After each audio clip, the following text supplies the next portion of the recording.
तो देखिए क्या है, सबसे पहला क्वेश्चन हमारा देखिए, ये गॉस के प्रमेय जब आप उसका अनुप्रयोग सिद्ध करेंगे तो इस फार्मूले का उपयोग आपको करना होगा। ठीक है, क्या है क्वेश्चन की आवेश के रेखीय घनत्व को समझाइए। 3 क्वेश्चन हम देखेंगे आंसर के साथ। ठीक है, तो आवेश का रेखीय घनत्व बताइए क्या होता है।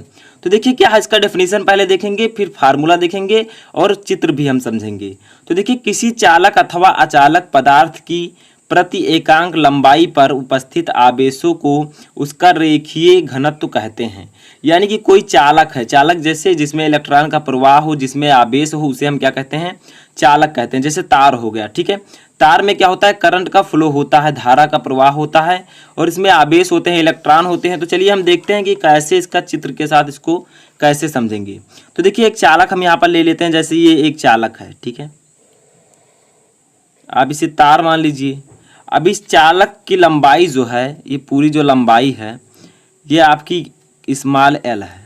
ठीक है, अब देखिए क्या है, किसी चालक अथवा चालक पदार्थ की प्रति एकांक लंबाई पर उपस्थित आवेश। ठीक है, इस तार में कितने आवेश हैं, जैसे मान लीजिए धन आवेश इसमें उपस्थित है, तो कितने धन आवेश हैं उसी का जो घनत्व होगा उसी को हम कहेंगे क्या, आवेश का रेखीय घनत्व।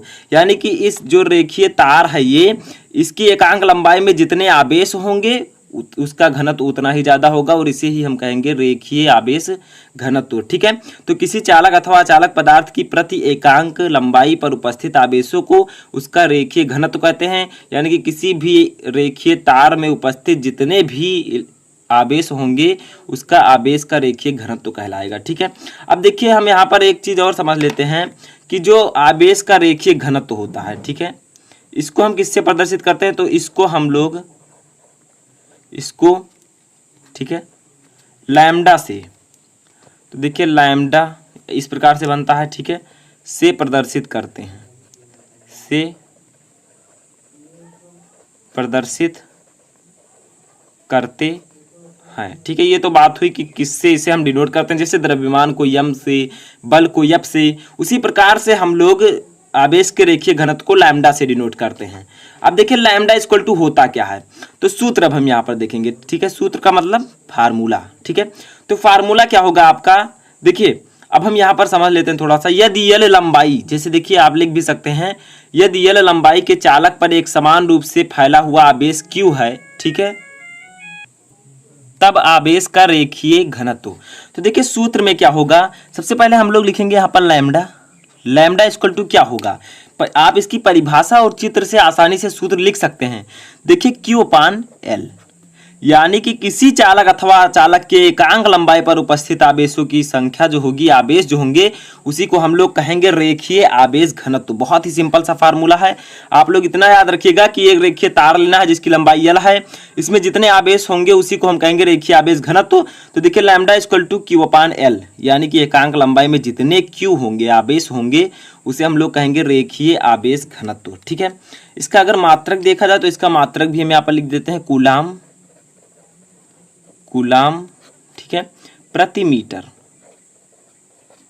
Lambda equal to Q/L coulomb प्रति मीटर। समझ में आया, तो आवेश का रेखीय घनत्व आपको समझ में आ चुका होगा, बहुत ही सिंपल है। ठीक है, तो इस प्रकार से आप लोग इसे समझ सकते हैं। इससे पहले मैंने आपको ये चैप्टर वैद्युत आवेश तथा क्षेत्र ऑलरेडी पढ़ा रखा है, सब कुछ टॉपिक मैंने आपको उसमें बताया है, डेरिवेशन भी करवाया है। तो आप लोग जाकर लिंक प्लेलिस्ट का डिस्क्रिप्शन में मिल जाएगा, तो वहाँ से आप लोग जाकर हर वीडियो को देख सकते हैं, इस पूरे चैप्टर को आसानी से समझ सकते हैं। तो ये था फर्स्ट क्वेश्चन जो कि मैंने आपको बताया। सेकेंड क्वेश्चन है, ये एक छोटा सा न्यूमेरिकल है जो कि आपको जानना जरूरी है। ठीक है, बहुत ही सिंपल है, आपको पता, बहुत सारे लोगों को पता होगा। तो देखिए क्या है, एक कूलाम में कितने इलेक्ट्रॉन होते हैं। ठीक है, बहुत सारे बच्चे पूछेंगे कि इसमें कोई वैल्यू दी ही नहीं गई है तो इसे निकालेंगे कैसे, बट ये सिंपल है क्योंकि मैंने आपको एक फार्मूला बताया था। ठीक है, एक फार्मूला, तो यहाँ पर आंसर लिख देते हैं। तो एक फार्मूला मैंने आप लोगों को बताया था कि Q इक्वल टू NE होता है। ठीक है, स्मॉल n इंटू E। तो देखिए Q है आवेश, N है इलेक्ट्रॉनों की संख्या, E है इलेक्ट्रॉन पर आवेश। ठीक है, तो Q इक्वल टू NE होता है आपका। तो आगे देखिए अब हमें क्या निकालना है कि एक कूलाम आवेश में कितने इलेक्ट्रॉन हैं। तो यहाँ पर आपको पता है कि कितना कूलाम आवेश है, एक कूलाम, तो Q इक्वल टू 1 कूलाम। ठीक है, ये वैल्यू दी गई है। तो Q इक्वल टू हमने रख दिया 1 कूलाम। अब चलिए यहाँ पर रखते हैं, हमें क्या निकालना है, कितने इलेक्ट्रॉन है, यानी कि इलेक्ट्रॉनों की संख्या निकालनी है, तो हमें n निकालना है। तो n को इधर कर लेते हैं, ठीक है। तो सबसे पहले हम इधर कर लेते हैं, n निकालनी है हमें, तो n इक्वल टू आपका हो जाएगा Q/E, ठीक है, Q/E।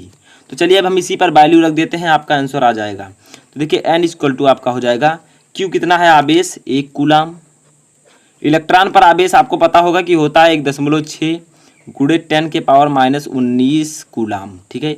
1.6 इंटू 10 के पावर -19 कूलाम होता है।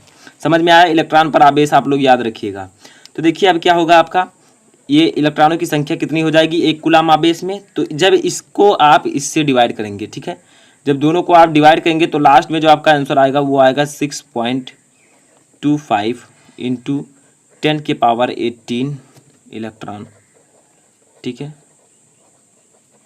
यानी कि सिंपल भाषा में बोला जाए तो ये हो जाएगा आपका 6.25 गुणे 10 की घात 18 इलेक्ट्रॉन। तो इसमें कुछ भी नहीं है, 1 कूलाम में कितने इलेक्ट्रॉन होते हैं, तो हमने रखा Q equal to Ne। Coulomb आवेश कितना दिया गया है, 1 कूलाम, तो Q के स्थान पर हमें 1 रखना है। हमें निकालना है इलेक्ट्रॉनों की संख्या, तो n इक्वल टू Q/E, ठीक है। n इक्वल टू Q कितना दिया गया है, 1 कूलाम, तो 1 हमने रख दिया। इलेक्ट्रॉन पर आवेश कितना होता है, 1.6 गुणे 10 के पावर -19, तो हमने यहाँ पर इसकी वैल्यू रख दी। तो n इक्वल टू सिंपली आपका आ गया 6.25 गुणे 10 की घात 18। तो यहाँ पर आप लोग याद रखिएगा कि जो इलेक्ट्रॉन पर आवेश होता है, ठीक है, इलेक्ट्रॉन पर आवेश जो होता है वो आपका होता है 1.6 गुणे 10 के पावर -19 कूलाम, ठीक है।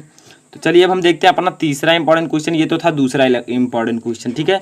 तो इसको आप लोग याद रखिएगा, आपकी फिजिक्स एंड केमिस्ट्री दोनों में काम आएगा। तो बहुत ही इंपॉर्टेंट टॉपिक है ये, तो इसको आप लोग इसकी वैल्यू याद रखिएगा। तो हम देखते हैं अपना तीसरा इंपॉर्टेंट क्वेश्चन क्या है।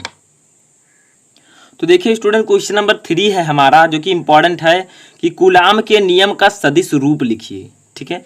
जो कूलाम का नियम होता है इसका सदिश रूप लिखिए। तो कूलाम का नियम तो मैंने आपको ऑलरेडी पढ़ा दिया है, उसका भी लिंक आपको डिस्क्रिप्शन में मिल जाएगा। तो वहां से जाकर आप कूलाम के नियम को समझ सकते हैं, चित्र के साथ उसके सूत्र को समझ सकते हैं, ठीक है। तो कूलाम के नियम का जो ये आपके पूछ रहा है कि सदिश स्वरूप लिखिए, ठीक है। तो देखिए क्या होता है कूलाम के नियम का स्वरूप। तो F वेक्टर यानी कि जो बल होता है वो F वेक्टर 1 2, ठीक है, इक्वल टू आपका होगा माइनस F वेक्टर, ठीक है, 2 1, ठीक है।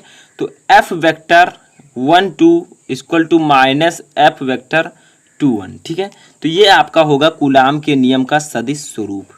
अब यहाँ पर कुछ चीज़ें आपको ध्यान में रखनी है, जैसे यहाँ पर समझना है कि बिंदु आवेश Q1, ठीक है। तो लिख देता हूँ यहाँ पर बिंदु आवेश Q1 पर Q2 के कारण, ठीक है, कार्यरत बल, ये जो है नोट है, ठीक है, सदिश स्वरूप का। तो कार्यरत बल वैद्युत बल, ठीक है, तो वैद्युत बल आप लोग लिख दीजिएगा, वैद्युत बल बिंदु आवेश Q2 पर Q1 के कारण कार्यरत वैद्युत बल के परिमाण में बराबर, ठीक है। ये आप लोग याद रखिएगा, अभी मैं एक बार बताऊंगा, परिमाण में बराबर तथा दिशा में विपरीत होता है, ठीक है, दिशा में विपरीत होता है। तो देखिए क्या है ये आपका क्वेश्चन कि कूलाम के नियम का सदिश स्वरूप बताइए।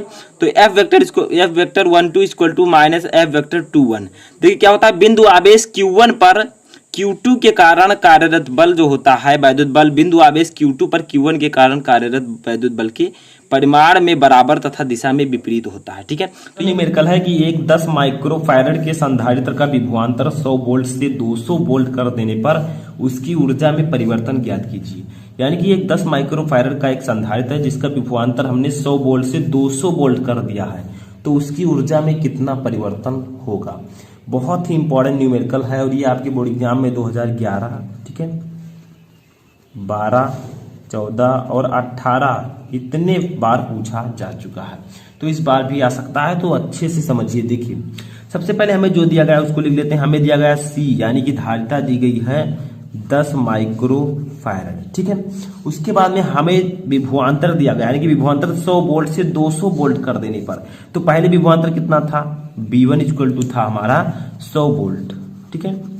उसके बाद में V2 बाद में विभवांतर कितना हो गया 200 वोल्ट, 200 वोल्ट, ठीक है। अब हमें निकालना है ऊर्जा में परिवर्तन। देखिए अगर ऊर्जा होता तो हम U से डिनोट करते, अब ऊर्जा में परिवर्तन है तो हम लिखेंगे डेल U, डेल्टा U, ठीक है। अब चलिए इसी न्यूमेरिकल को हम फार्मूला इसका लगाते हैं। तो हमारा डेल U इक्वल टू एक फार्मूला होता है, वो क्या होता है 1/2 C V स्क्वायर, ठीक है। लेकिन V के जगह पर 2V है तो हम लिखेंगे V2 square minus V1 square, ठीक है। ये आपका फार्मूला हो जाएगा, समझ में आया। अगर U equal to 1/2 CV square होता है, हमें ऊर्जा जब ज्ञात करनी होती है, लेकिन ऊर्जा में परिवर्तन ज्ञात करना है क्योंकि विभवांतर परिवर्तित हो रहा है, तो हम V2 माइनस V1 स्क्वायर लिखेंगे। Del U equal to solve कर लेते हैं 1/2। और C की वैल्यू हमें ऊपर देखिए दी गई है 10 माइक्रो फैराड। देखिए यहाँ पर ये आपकी C की वैल्यू दी गई है 10 माइक्रो फैराड, ठीक है। तो हम लोग इसको लिख लेते हैं। अब आप सभी लोगों को पता है कि माइक्रो फैराड अगर है तो हम इसको लिख सकते हैं 10 गुणे 10 के पावर माइनस 6 फैराड, ठीक है। इसको फैराड में कन्वर्ट कर लेते हैं क्योंकि माइक्रो है तो 10 के पावर माइनस 6 से गुणा हो जाएगा। अब देखिए C के स्थान पर लिखेंगे 10 गुणे 10 के पावर माइनस 6। V2 हमारा ऊपर दिया गया है 200 वोल्ट तो 200 लिख देंगे, 200 का स्क्वायर माइनस V1 हमें दिया गया है 100 वोल्ट, ठीक है, तो 100 का स्क्वायर, ठीक है। इतना आपका आ जाएगा। अब हम लोग करेंगे क्या, डेल U आपका ऐसे रहेगा, 2 से हम 10 को काट देंगे 5 बचेगा, तो हमारा हो जाएगा 5 गुणे 10 के पावर माइनस 6। अब यहाँ पर हम लोग क्या करेंगे, देखिए यहाँ पर आपको करना है तो इसको हम गुणा ही कर लेते हैं, ठीक है। तो 200 का गुणा करेंगे तो आपका आ जाएगा 40,000, ठीक है। 4 के पीछे 4 0 माइनस 100 का गुणा करेंगे तो 10,000 आ जाएगा, ठीक है, 10,000। अब आप लोग क्या कीजिए, इसी को सॉल्व कर लीजिए। डेल U इक्वल टू 5 गुणे 10 के पावर माइनस 6। अब 40,000 में से 10,000 जाएगा तो फाइनली आपका बचेगा 30,000, ठीक है, सभी को पता है। अब देखिए डेल U इक्वल टू आपका हो जाएगा 5 गुणे 10 के पावर माइनस 6 और गुणे 3, इसको हम लिख सकते हैं 30,000 को 3 गुणे 10 की पावर 4, 3 गुणे 10 की पावर 4 लिख सकते हैं, आसानी से लिख सकते हैं, ठीक है। अब हम लोग क्या करेंगे, डेल U इक्वल टू आपका हो जाएगा 5 3 15, ठीक है, 5 का 3 से गुणा 15, ये 10 के पावर माइनस 6 है और ये प्लस 4 है, ठीक है। तो माइनस प्लस माइनस 6 में फिर 4 चला जाएगा तो आपका बचेगा 10 के पावर माइनस 2, ठीक है।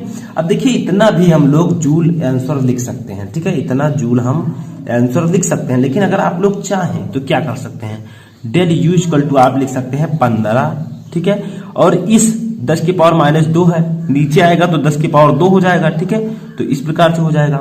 अब हम लिख सकते हैं 15/10 की पावर 2 को लिख सकते हैं 100, तो जब आप इसको भाग देंगे तो आपका आ जाएगा डेल U इक्वल टू 0.15। जब 15 को 100 से भाग देंगे तो 0.15 जूल आंसर आ जाएगा। तो आप इस आंसर को भी लिख सकते हैं या फाइनली आप इस आंसर को भी लिख सकते हैं, कोई दिक्कत नहीं होगी।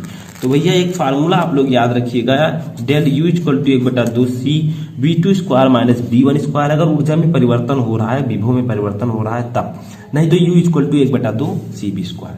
तो आई होप कि आपको दोनों न्यूमेरिकल अच्छे से समझ में आ चुके होंगे और अगर ये बोर्ड एग्जाम में आते हैं तो आप इसे आसानी से सॉल्व करके आएंगे।